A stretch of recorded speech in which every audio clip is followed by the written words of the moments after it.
kepada teman-teman semuanya, kami di sini akan memperkenalkan diri kami sendiri. Yang pertama, saya Rayhana Kirana. Saya Nasiratun Najwa. Saya Salsa Faisal Sabila. Saya Siti Handiati.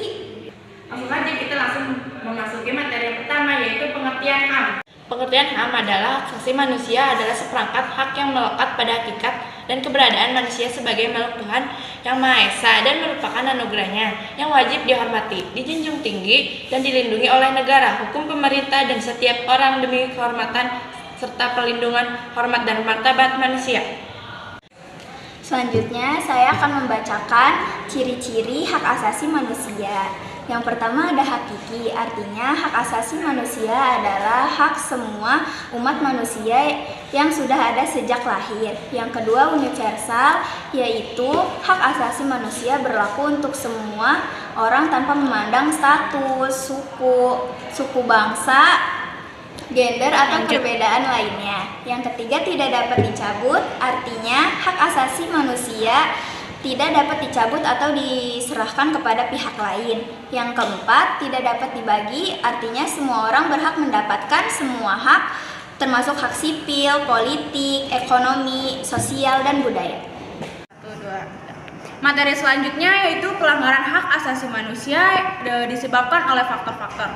Yang pertama ada faktor internal, yaitu dorongan untuk melakukan pelanggaran hak asasi manusia yang berasal dari diri pelaku pelanggaran hak asasi manusia. Contoh yang pertama adalah sikap egois atau terlalu mementingkan diri sendiri. Yang kedua, rendahnya kesadaran hak asasi manusia. Yang ketiga, sikap tidak toleran.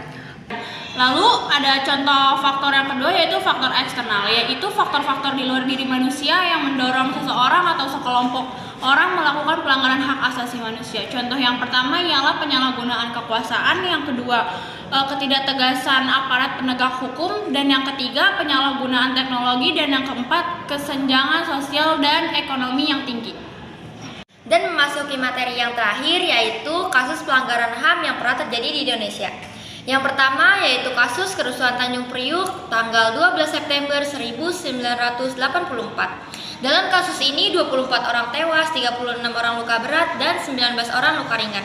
Keputusan majelis hakim terhadap kasus ini menetapkan 14 terdakwa seluruhnya dinyatakan bebas. Kasus yang kedua yaitu penyerbuan kantor Partai Demokrasi Indonesia tanggal 27 Juli 1996. Dalam kasus ini 5 orang tewas, 149 orang luka-luka, dan 23 orang hilang. Keputusan majelis hakim terhadap kasus ini menetapkan 4 terdakwa dinyatakan bebas dan 1 orang terdakwa divonis 2 bulan 10 hari. Kasus yang ketiga yaitu penembakan mahasiswa Universitas Trisakti pada tanggal 12 Mei 1998. Dalam kasus ini 4 orang mahasiswa tewas. Mahkamah Militer yang menyidangkan kasus ini memvonis dan terdakwa dengan hukuman 4 bulan penjara, 4 terdakwa divonis 2-5 bulan penjara, dan 9 orang terdakwa divonis penjara 3-6 tahun. Kasus yang keempat yaitu tragedi Semanggi 1 pada 13 November 1998. Dalam kasus ini 6 orang mahasiswa tewas, kemudian terjadi lagi tragedi Semanggi 2 pada tanggal 24 September 1999 yang mengakibatkan seorang mahasiswa tewas. Kasus yang kelima yaitu penculikan aktivis pada 1997 atau 1998. Dalam kasus ini 23 orang dinyatakan hilang, 9 orang diantaranya telah dibebaskan, dan 13 orang belum ditemukan sampai saat ini. Sekian materi yang kami jelaskan pada video ini, semoga bermanfaat bagi teman-teman semua. Kami akhiri dengan ucapan